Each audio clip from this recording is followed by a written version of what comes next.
Hello, everybody, and thank you for tuning into the Stuff I Heard podcast. I'm your host, Joshua Peak, and let's talk about some stuff I heard. It's been an interesting week.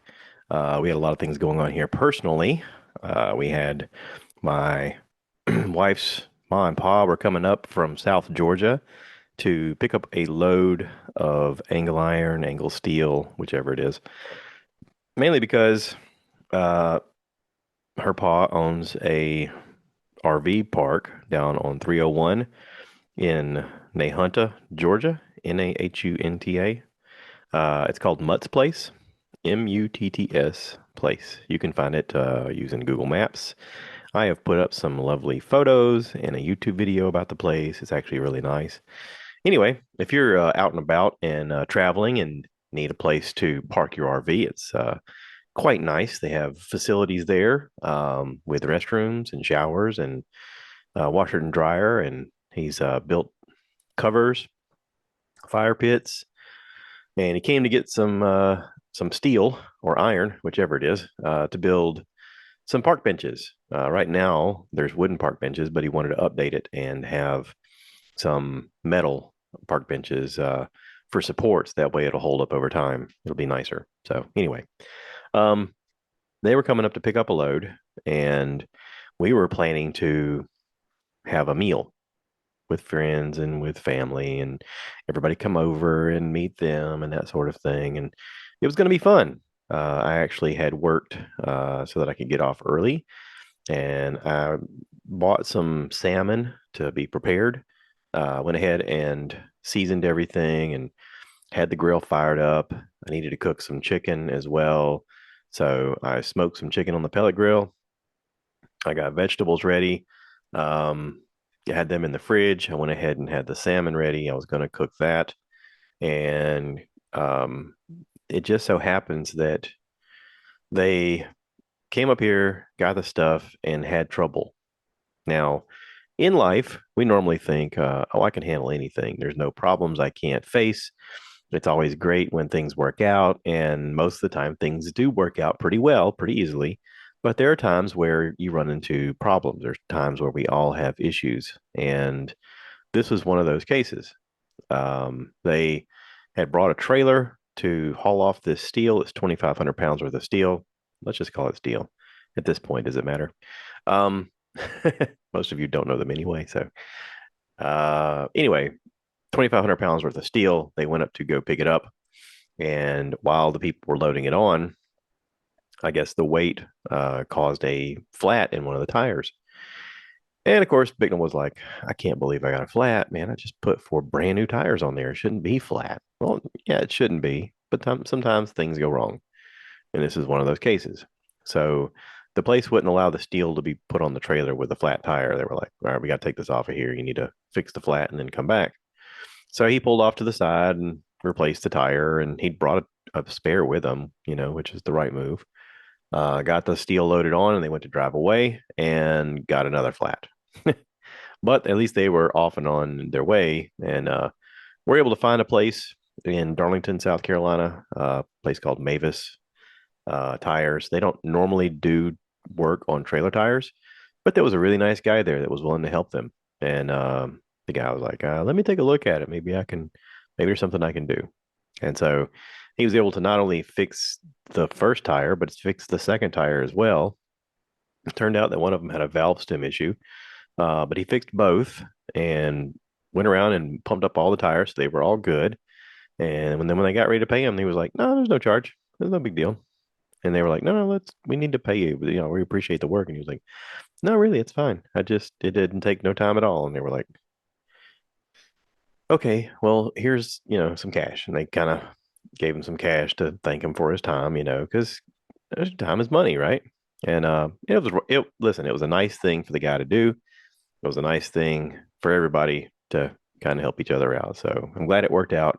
But they were getting ready to leave and had another issue.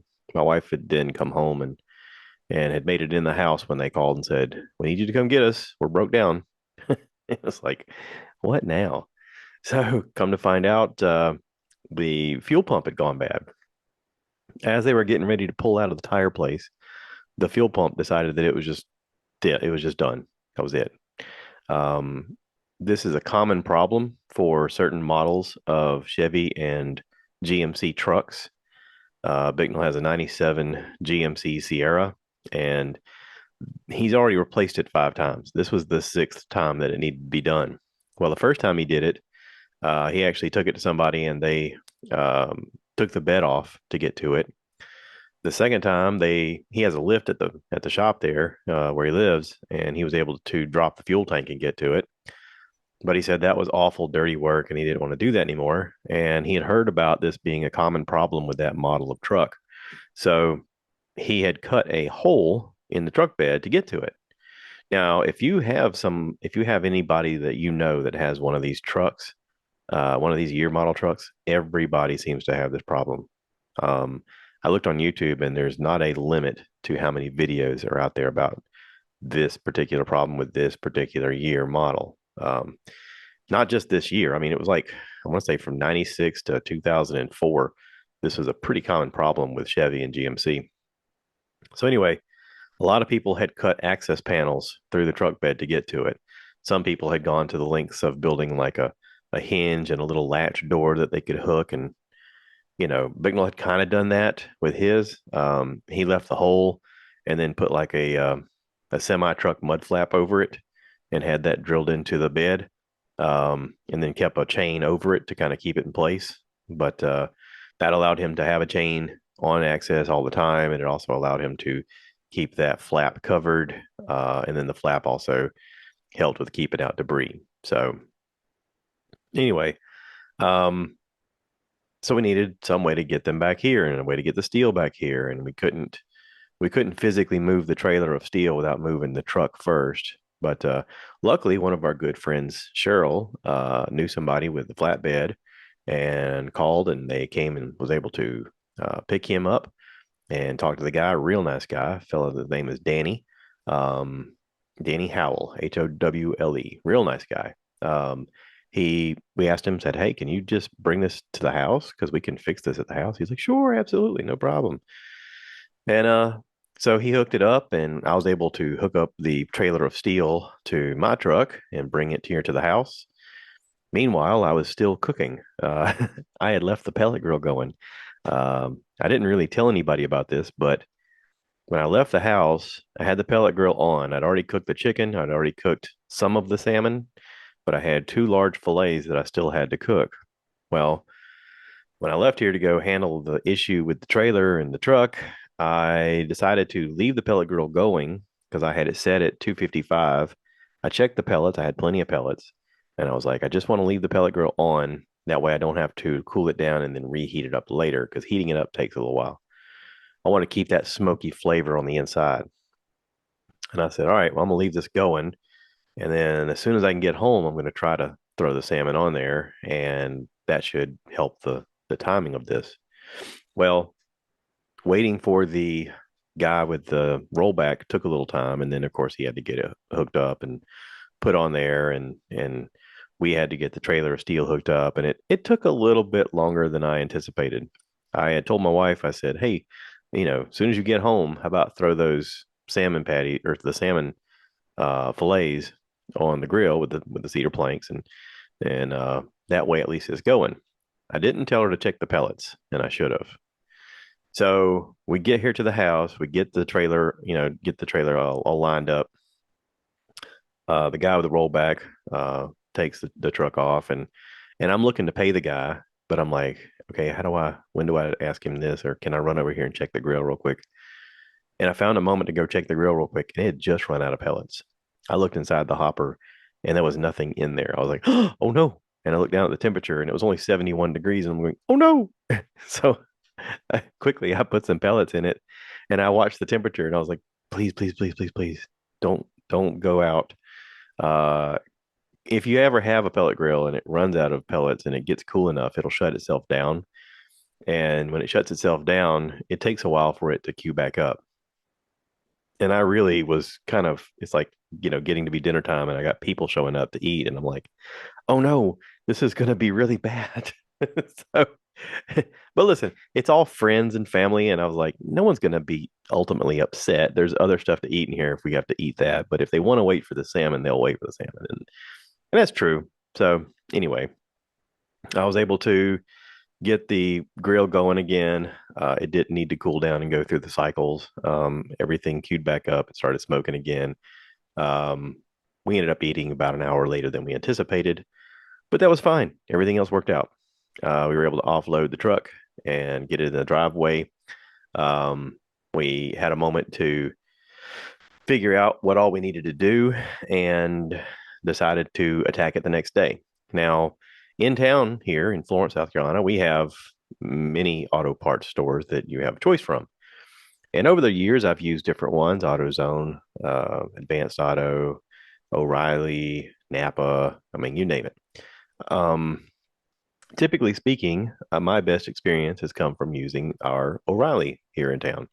I don't know why, but they seem to have better customer service. And at the end of the day, if I got to spend money with somebody, I would rather use somebody that I'm happy with their customer service of than somebody else, right? So, um, I looked online. They opened up at 7:30 on Saturday. I told Bicknell, I said, "Listen, I know you get up early. I'll set my alarm. I'll get up early. We can have some coffee and then go ahead and remove the parts that we need. And if you want, we could be right up there right when they open the door and get our stuff and get that stuff plugged in there." Because I knew they had a long drive to get back. So, you know, we had our coffee, we talked, the sun came up. I said, "Hey, here's the opportune time." So we went outside to remove the fuel filter and the fuel pump. He did tell me that he had not removed the fuel filter and replaced it ever. Now, this truck is a 97. So what is that? 26 years old? Yeah, truck's 26 years old, never had a new fuel filter. So I had looked online. Luckily, a lot of people made some YouTube videos about where to find it and how to get it off. If you need to know, it's right underneath the driver door.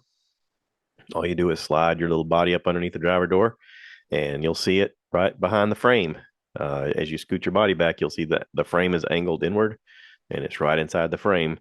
You need two wrenches, 13/16 for the big end of the fuel filter, and a 5/8 for the fuel line.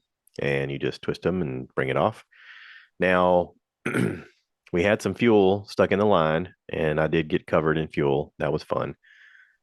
Just keep that in mind so that your face isn't directly under it whenever things start coming apart.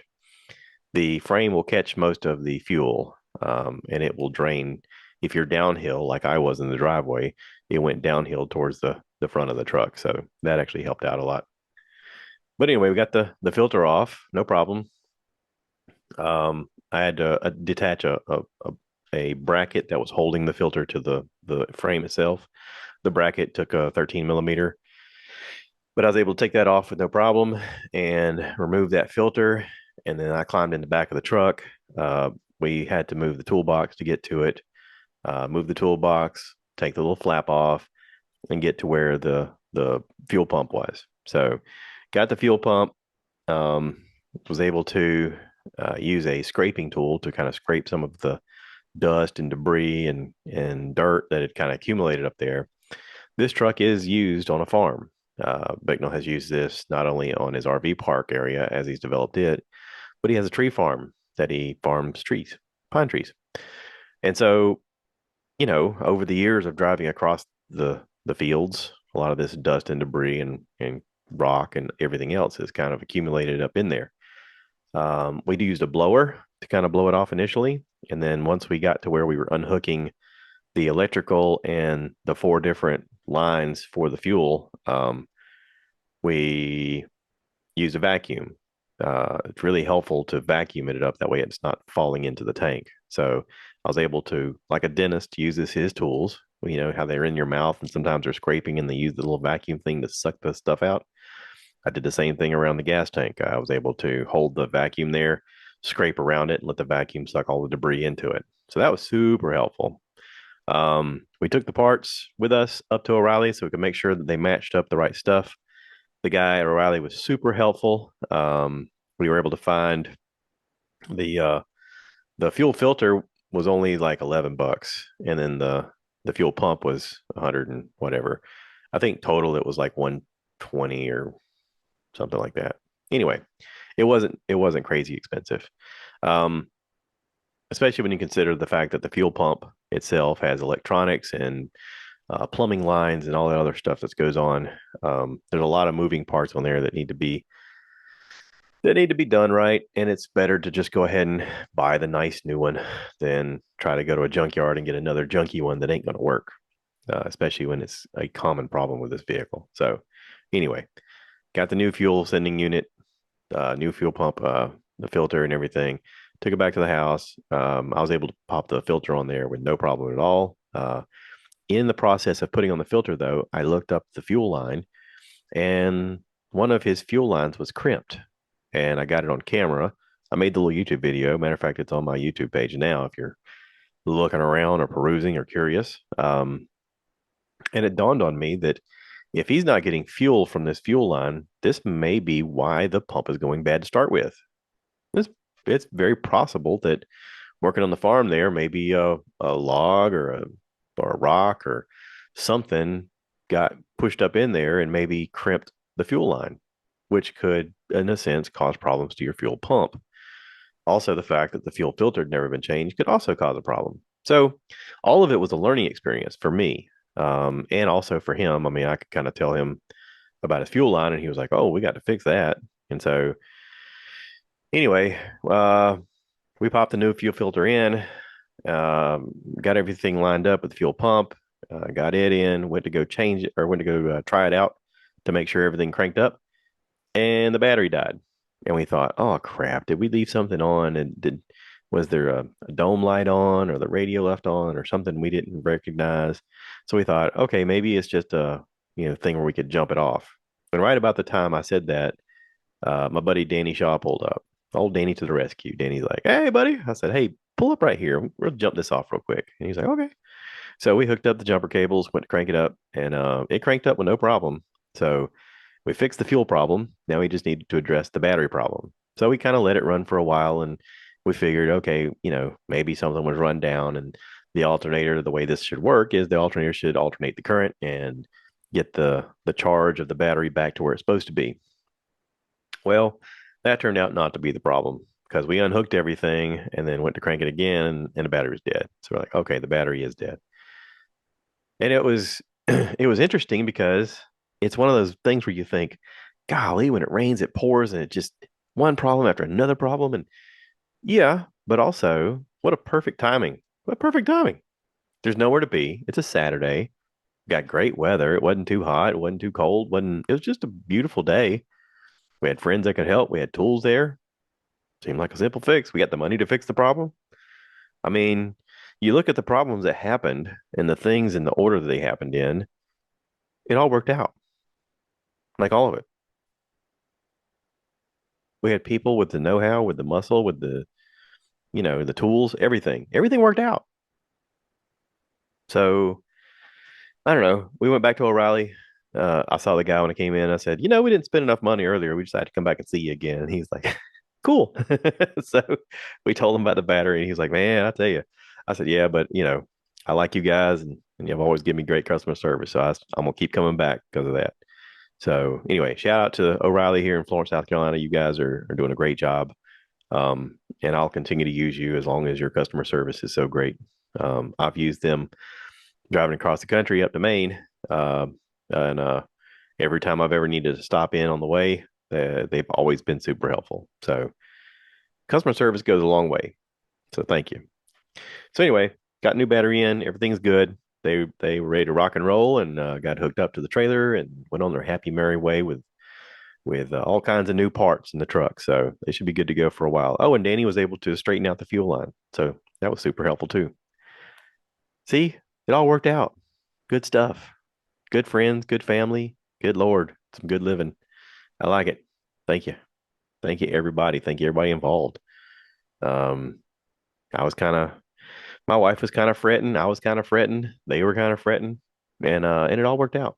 So, you know, I'm glad he had that access door. That made the job a lot easier.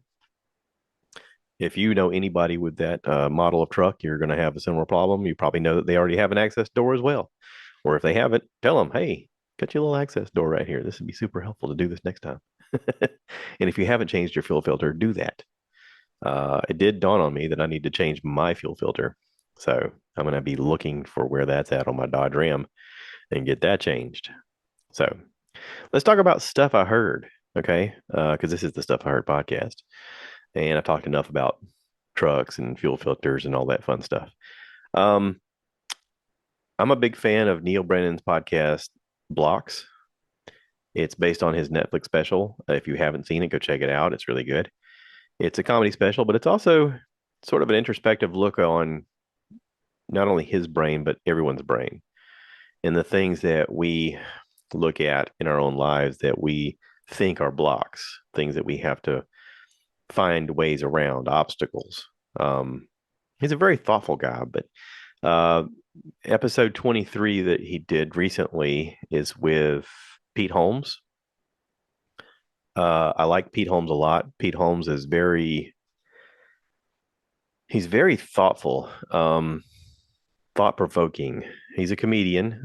He has several shows that have been on HBO, and he's got another one on TV that's coming up. Um, I don't know the name of it off the top of my head, but he has a podcast called "You Made It Weird" with Pete Holmes. I've been listening to it for years and years. Very good podcast. He does a lot of introspective learning about himself and tries to learn tricks and things to make him happier. And in this, he talks about how he has some things that he's learned and things that he's trying to get over and things that he's trying to realize about the world and about religion and our place in it and God and mushrooms and you know plants that cause them to heal. It's a very interesting discussion. I enjoyed every minute of it. It's only like an hour and 17 minutes long. I've been listening to it while I drive down the road. It's been great. I loved it. It's awesome. I've also listened to Whitney Cummings, stand-up comedian, podcaster, director, author, actor, you name it. She created Two Broke Girls and several other TV shows. She did a podcast with a porn star named Angela White, who is very fascinating. It was an interesting podcast. A lot of stuff I didn't know. I actually didn't even know who she was until this conversation, and I was like, "Oh, wow, what an interesting life." And I I sort of approached this podcast with the mentality of um, I want to build community, and I want people to think about their life in ways that relate, because there's a lot of the media out there that wants to talk about how different we are and how it's us versus them, and we need to be afraid of people different than us. And I've been more of the mentality of the more we learn about the people around us, the more we realize we have in common. I'm also a believer in the fact that I can get on here and talk about uh, awful TV shows where people get their heads cut off and there's blood and gore and guts, and that's okay. But I feel weird, even me, I feel weird talking about sex on this and the fact that we all do it. We all have sex in some way or another, and yet it's still weirdly uncomfortable to talk about, and especially on a podcast. Um, I thought this was a very interesting podcast to listen to. Um, I didn't watch it on YouTube, but it is on YouTube as well. And I pulled it up so I could remember to talk about it. And I'm really impressed with Whitney's studio, the way she's got it set up now. It's a round table facing them. I know everybody listening to this doesn't care, but it's something that I think about when I think about what I want my podcast to eventually become or be. I'm interested to see the development of these different people that I'm fans of, the way they're approaching what they're doing and figuring out tricks along the way. This is Whitney's 191st episode, so she's about 200 episodes in now, and to me, she's really figuring out what she wants and how she wants it to look and everything else. Um, but yeah, very interesting podcast. Let's talk about some stuff that I've seen because I've actually been watching a little bit of TV. I asked people for suggestions of what they were into, and um, some people mentioned, "Hey, have you checked out this show called Manifest?" And I had heard about Manifest. It was on television, like regular terrestrial television, for a long time. Um, 3 seasons or so, and I think it was like NBC or something like that. Yeah, NBC came out in 2018. Um, the show apparently was popular, but NBC wanted to change their format and do something different, and they decided to cancel the show. Well, fans were got on social media and they were like, "Oh man, I love this show. Why did you guys kill it? It was a great show." So Netflix came back and they were like, "I tell you what, we'll put on another season." So they signed him up for a fourth season. And I had heard about it, but I didn't really. There were other things I wanted to watch, other things I was invested in to watch, and so I didn't get to it until this week. This week I watched the first season. It was pretty great. It's an interesting idea for a show. I did not think it was going to be what it is. Excuse me. I thought it was like a sort of a Twilight Zone version of a plane crash and what happens afterwards. And it wasn't. Um, the short premise of the show, basically, let's see what's written on here. I'll just read you what's online because that may be better than what I could say. Okay, so when Montego Air Flight 828 landed safely after a turbulent but routine flight, the crew and passengers were relieved. But in the span of those few hours, the world had aged 5 years. And after mourning their loss, their friends, families, colleagues had given up hope on them. Now, faced with the impossible, they're all given a second chance. But as their new realities become clear, a deeper mystery, and some of the returned passengers soon realize that they may be meant for something greater than they ever thought possible. And I was like, okay, cool. Um, it was interesting to, it's almost like someone had the thought of, what if you weren't here for 5.5 years and life continued on and they thought you were dead? What would you do with your life here? It was an interesting, I could see the whole pitch of the show to a room full of execs going, all right, so what if? And it's a fun what if because there's some good, there's some bad, there's some ugly. And this tackles all of those angles. Now, the one thing I wasn't expecting was them hearing voices and seeing things that guided them. And they start calling them callings. I got a calling. Did you get a calling? I got a calling. It wouldn't let me alone. It told me I had to do this. It told me I needed to do this. And they start solving crime and they start solving mysteries and helping each other out in little ways. And it started off pretty cool. But now I'm on season two, and the callings I think now has turned into a drinking game. I don't drink while I watch the show. It's usually in the morning when I'm having coffee, but I could see where if someone were like, "We're gonna watch an episode tonight," and every time someone says "calling," take a shot. I thought they're gonna be dead by the first 30 minutes, man, because they say callings a lot. The show's still cool. The characters are I like most of them. I can see why this was popular. It does bother me that during much of the first season, they're doing a lot of things, and I'm thinking to myself, who's working? Like, they're doing a lot of stuff with a lot of moving parts here and gas spent, and eh, who's paying for all this? I mean, I know it's a TV show and you're supposed to spin reality, but there is moments where you do have a chance to think about reality and you go, why am I distracted by the fact of this guy hasn't been working and he's still spending money and driving all over the place? And I got him a room here and I'm driving to this place and I'm taking a flight and blah, blah, blah. And I'm like, yeah, okay. So anyway, if you've seen Manifest, and I'm late to the show, tell me what you think. If you haven't tried it and you're thinking about trying it, or you do try it and you like it or don't like it, tell me. Talk to me. I'm kind of curious. I'm gonna keep watching it. It's kind of cool.